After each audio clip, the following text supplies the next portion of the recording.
मेरे साथ चिराग पासवान मौजूद हैं। कई ऐसे विषय हैं जिन पर चर्चा करना बेहद जरूरी है। उपचुनाव के परिणाम आ गए हैं। चिराग जी, मेरा पहला सवाल तो ये है कि जो उपचुनाव के परिणाम आए हैं उसको आप कैसे देखते हैं? देखिए, परिणाम अपने में ही इस बात का प्रमाण देते हैं कि जो महागठबंधन तथाकथित अपने आप को इतना मजबूत होने के दम भरता है या दावे करता था चुनाव से पूर्व, कहीं ना कहीं वो दावे तो झूठे साबित हुए ही हैं इन परिणामों में। गोपालगंज की सीट तो जो हम लोग जीते ही जीते, एनडीए के प्रत्याशी वहां से उस सीट को जीतने में सफल रहे। वहीं अगर आप मोकामा की भी जीत देखें तो क्या सही मायनों में कोई बोल सकता है कि ये महागठबंधन की जीत है? ईमानदारी से अगर कोई भी अपने दिल पे हाथ रख के बोले कि नहीं भैया ये महागठबंधन की जीत है, ये सिर्फ और सिर्फ एक व्यक्ति विशेष की जीत है। अनंत सिंह जी का एक अपना प्रभाव मोकामा में हमेशा से रहा है। वो निर्दलीय भी जब जब चुनाव लड़े हैं तो उन्होंने एक बड़ी जीत हासिल की है। ऐसे में अगर कोई बोलता है कि ये मेरी जीत है या हमारे गठबंधन या हमारे दल की जीत है, वो सरासर झूठ है। और दूसरी बात, जब महागठबंधन हुआ जिसमें मुख्यमंत्री नीतीश कुमार जी महागठबंधन के साथ गए, राजद के साथ गए। भाई राजद 2020 में भी वहां से चुनाव लड़ी थी। 2020 में कांग्रेस, सीपीआई, सीपीएम वगैरह के साथ ये लोग चुनाव लड़े थे और आज ये लोग बोलते हैं 7 दल के साथ हम लोग चुनाव लड़ रहे हैं। तो भाई उसमें कहां गए बाकी के दलों का वोट? 2020 में 78,000 अनंत सिंह जी को वोट आया था और 2022 वाले उपचुनाव में 79,000। 1,000 वोट भी पूरी तरीके से नहीं बढ़ा। मुश्किल से 800 या 900, 800, 850 वोट इनका बढ़ा है। ऐसे में कहां गया मुख्यमंत्री नीतीश कुमार जी का वोट, या मांझी जी, या जितने और 7 दलों का ये लोग जिक्र करते हैं कि सहनी जी हमारे साथ आ गए, ये आ गए, वो आ गए? कहां गया वो वोट भैया? पिछली बार भी 78,000 पे थे, इस बार आप 79,000 पे आ गए। तो मुख्यमंत्री जी का वोट तो या तो अब बचा नहीं है, जो मैं मानता हूं, पूरी तरीके से उनका वोट समाप्त हो चुका है। मुख्यमंत्री नीतीश कुमार जी का जनाधार बिहार से पूरी तरीके से समाप्त हो चुका है। यही मुख्यमंत्री पिछली बार जब एनडीए के साथ लड़े थे 40,000 वोट पाए थे। उसमें चलिए मान लेते हैं हम लोग भाजपा का भी वोट था, तो उस वक्त भी आपका कुछ 5,000, 10,000 वोट तो रहा होगा। अगर आप कहीं ना कहीं अगर आप 90,000 तक भी जाते तब भी हम लोग मानते कि चलो 10,000 इनका वोट बढ़ गया। वहीं एनडीए का वोट शेयर आप देखिए मोकामा में कितना बड़ा, 40,000 पिछली बार 2020 में हम लोग लाए थे, इस बार 63,000। जो जीत का अंतर इन लोगों का कम से कम 30,000, 40,000 का ये लोग मान के चल रहे थे, वो कहीं ना कहीं कम हुआ। तो ऐसे में चुनाव के परिणाम दिखाते हैं कि महागठबंधन अब कमजोर पड़ता जा रहा है और मुख्यमंत्री नीतीश कुमार जी के आने का नुकसान ही राजद को उठाना पड़ रहा है। और मुख्यमंत्री जी का अब कोई जनाधार, किसी गांव में वो अपना बोलें कि भैया यहां पे हमारा वोट है, किसी भी गांव में आज की तारीख में उनका वोट नहीं बचा। जनाधार वो पूरा खो चुके हैं। अमित शाह जी से आपकी मुलाकात हुई, चर्चा ये है, क्या क्या बात रही, क्या क्या पब्लिक डोमेन में आप चर्चा कर सकते हैं? देखिए, व्यक्तिगत जब ऐसी मुलाकातें होती हैं और गठबंधनों को लेकर होती हैं, बहुत सारी बातें ऐसी हैं जो आप सार्वजनिक संभवतः नहीं कर सकते हैं। बट हाँ, इतना जरूर है कि बहुत सहज परिस्थितियों में, बहुत सहज माहौल में मेरी केंद्रीय गृह मंत्री आदरणीय अमित शाह जी से मेरी बातचीत हुई। फिलहाल निर्णय लिया गया इन दोनों उपचुनाव को लेकर कि समर्थन लोक जनशक्ति पार्टी रामविलास करेगी। गठबंधन को भी लेकर अभी चर्चाओं का दौर जारी है। आने वाले दिनों में पुनः मेरी मुलाकात होनी है और गठबंधन की घोषणा से पहले मेरी भारत के प्रधानमंत्री आदरणीय नरेंद्र मोदी जी से भी मुलाकात होगी। और उसके बाद भविष्य का लेकर गठबंधन का क्या स्वरूप रहता है लोक जनशक्ति पार्टी रामविलास और भारतीय जनता पार्टी के बीच में, इन तमाम बातों को तब सार्वजनिक किया जाएगा। नीतीश कुमार हालिया बयान में व्यक्तिगत टिप्पणी भी कर जा रहे हैं, ऐसा देखा गया है। लगता है कि पब्लिक डोमेन में ऐसी बातें होनी चाहिए? दुर्भाग्यपूर्ण है। और ईमानदारी से बताए कोई क्या शोभा देता है उनको?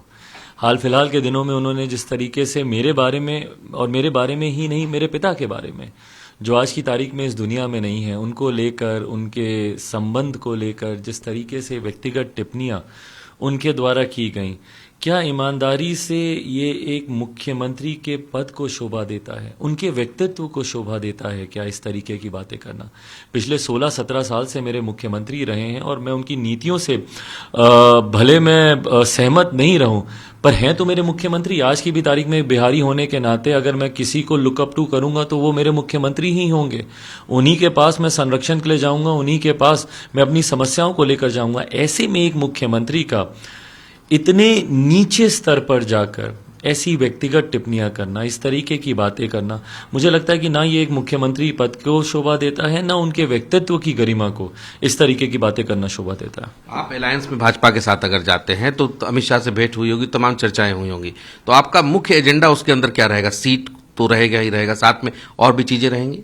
डेफिनेटली देखिए मैं मुझे अपनी पार्टी को लेकर अपनी पार्टी की नीतियों को लेकर कई ऐसे विषय हैं जिस पर चर्चाओं का गंभीरता से होना जरूरी है किसी भी गठबंधन में जाने से पहले।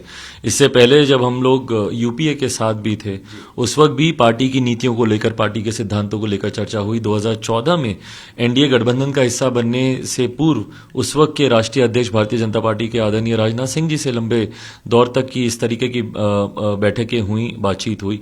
आज भी पुनः मेरे ये कंसर्न्स हैं जो मैंने उनके समक्ष मैंने रखे हैं। 2024 के लोकसभा चुनाव को लेकर हों, 2025 के विधानसभा चुनाव को लेकर हों, मेरी पार्टी की अपनी नीति बिहार फर्स्ट, बिहारी फर्स्ट, जिस पे हम लोग मजबूती से काम कर रहे हैं, जो कहीं ना कहीं कारण बना था 2020 विधानसभा चुनाव में भी अलग होने का। क्योंकि मैं सात निश्चय पर मैं विश्वास नहीं करता। मैं नहीं मानता कि भैया नली गली बनाने से बिहार का विकास हो सकता है। जब तक आप बिहार में आईटी जॉब, आईटी सेक्टर्स की बात नहीं करेंगे, एजुकेशनल हब बनाने की बात नहीं करेंगे, जॉब अपॉर्चुनिटीज क्रिएट करने की बात नहीं करेंगे, इन्वेस्टर्स के लिए सिंगल विंडो क्लियरेंसेज नहीं देंगे, ईज ऑफ बिजनेस की आप बात नहीं करेंगे, प्रति व्यक्ति आय को बढ़ाने की जब तक आप बात नहीं करेंगे, तो मैं नहीं मानता कि भैया बिहार का विकास हो सकता है। और इस दिशा में कोई बातचीत नहीं करता, ये मेरे लिए कंसर्न रहा है। सो इसी को लेकर हम लोगों ने Bihar first, Bihari first vision document का हम लोगों ने ड्राफ्ट किया था। एंड डेफिनेटली यस, आने वाले दिनों में चुनाव में गठबंधन में बिहार फर्स्ट, बिहारी फर्स्ट को एक अहम भूमिका मिले, ये टॉक्स में हमारे चर्चाओं का ये विषय जरूर है। आप चेहरे के तौर पर किसको देखते हैं? अलायंस में आप पहले भी रह चुके हैं भाजपा के साथ, फिर जाने की बात हो रही, चेहरे के तौर पर किसको देखते हैं? क्योंकि सामने दो चेहरे हैं, नीतीश कुमार है, तेजस्वी यादव है। नीतीश अक्सर कहते भी हैं कि तेजस्वी को आगे बढ़ाने का वक्त आ गया है, तो इधर चेहरे के तौर पर किसको देखते हैं? देखिए, मुझे लगता है ये एक ऐसा विषय है जिसकी चर्चा गठबंधन की औपचारिक घोषणा होने के बाद ही की जा सकती है कि भाई गठबंधन की क्या राय है। और ये ऐसी बातें हैं जो मुझे लगता है कि पब्लिक डोमेन में इस पे कोई भी चर्चा करने से पहले गठबंधन के भीतर इसको लेकर एक क्लैरिटी होनी जरूरी है। चर्चा ये भी है कि मर्जर हो सकता है, जेडीयू और राजद का एक मर्जर हो सकता है। ये तमाम तरफ ये चर्चाएं हो रही हैं, हालांकि ऑफिशियल कंफर्मेशन नहीं है, राजनीतिक हलकों में ये बात। कैसे इसको एनालाइज करेंगे? मेरा कोई मत ही नहीं है भाई इस विषय को लेकर। मैं ध्यान ही नहीं केंद्रित करता ऐसे विषयों को लेकर जहां पे बिहार या बिहारियों के हित नहीं आते हों।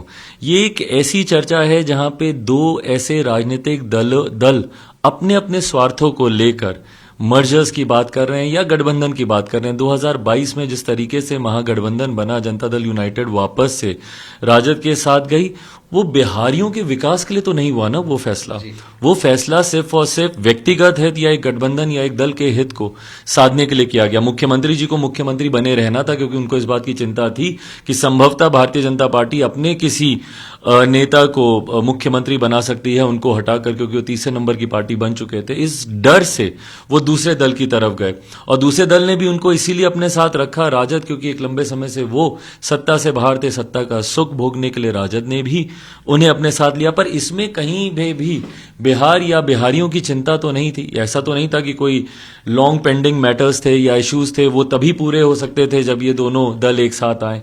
तो ऐसे में मेरा भी कोई मत नहीं है इन लोगों को लेकर।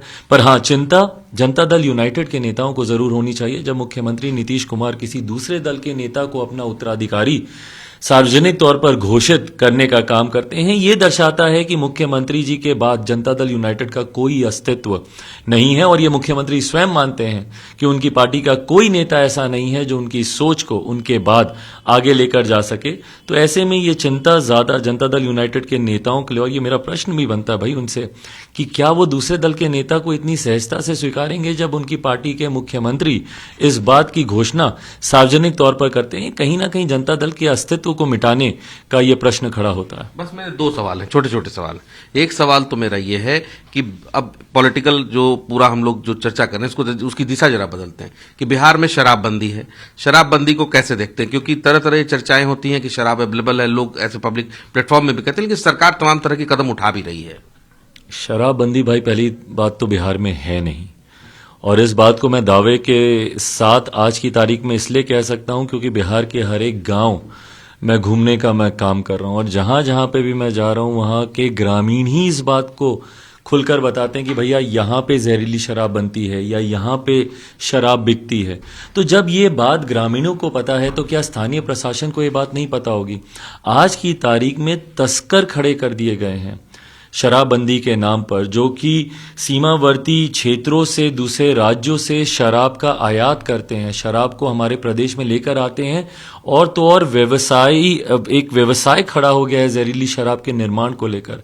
शायद ही बिहार की अब कोई पंचायत ऐसी रही होगी जहां पे ऐसी शराबों का अवैध निर्माण नहीं होता और जिसमें जहरीली शराब का भी निर्माण होता, और जिसकी वजह से आए दिन हम सुनते हैं कि लोगों की मृत्यु हुई। मैं मृत्यु नहीं, मैं हत्या बोलता हूं, क्योंकि जब आप किसी को जहर देकर मारते हैं तो वो हत्या ही होती है। और ऐसे में मुख्यमंत्री जी का खामोश रहना, समीक्षा ना के बराबर करना और सिर्फ इस बात को कहते रहना कि भैया शराबबंदी है, एक पैरेलल इकोनॉमी खड़ी हो गई है। ये भी एक बहुत बड़ी चिंता का विषय और भ्रष्टाचार का अड्डा है कि भैया वो जो राजस्व जो जब तक शराबबंदी नहीं थी ऑफिशियली आपके पास आता था, अब वो पैरेलल इकोनॉमी के तौर पे खड़ा हो गया है।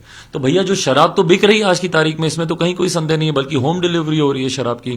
तो वो जो पैसा आ रहा है वो कहां जा रहा है, किसकी जेब में जा रहा है, किस नेता के पास जा रहा है या किस राजनीतिक दल के पास जा रहा है, ये तमाम विषय जांच के लिए हैं। और इस बात का मैं विश्वास और वादे के साथ कहता हूं, जिस दिन बिहार फर्स्ट बिहारी फर्स्ट की हम लोग की सरकार आई, इन तमाम विषयों पर जांच होगी। एक आखिरी सवाल, जेडीयू के तमाम प्रवक्ता या कुछ बड़े चेहरे भी ये कहते हैं कि पिछले चुनाव में भी चिराग पासवान प्लांटेड थे, उनको प्लांट किया गया था, तभी वो चुनाव लड़ने आए थे। ये कोई अलग होके कोई एजेंडे पे नहीं था, प्लांट किए गए थे। अब क्या करें, उनको अपनी हार का ठीकरा तो कहीं ना कहीं फोड़ना ही है। तो उसके लिए भैया चिराग मॉडल, उनके राष्ट्रीय अध्यक्ष ये एक फ्रेज लेकर आए थे कि चिराग मॉडल की वजह से। भाई क्या है चिराग मॉडल या क्या था चिराग मॉडल? क्या किसी को भी खड़ा कर देने से जनता इतनी मूर्ख है कि वो नहीं समझ पाती है इन सब बातों को? भाई अगर 2020 में भी अगर प्रदेश की 25 लाख जनता ने 6% का मत हम लोग को मिला, तो वो इस वजह से मिला क्योंकि लोगों का विश्वास चिराग पासवान पर और बिहार फर्स्ट बिहारी फर्स्ट पे था।